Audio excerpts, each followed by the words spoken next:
Long years ago, we made a tryst with destiny, and now the time comes when we must redeem our pledge, not wholly or in full measure, but very substantially.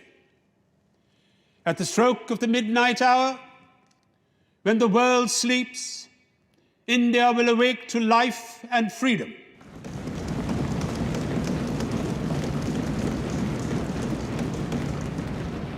A moment comes, which comes but rarely in history, when we step out from the old to the new, when an age ends, and when the soul of a nation long suppressed finds utterance.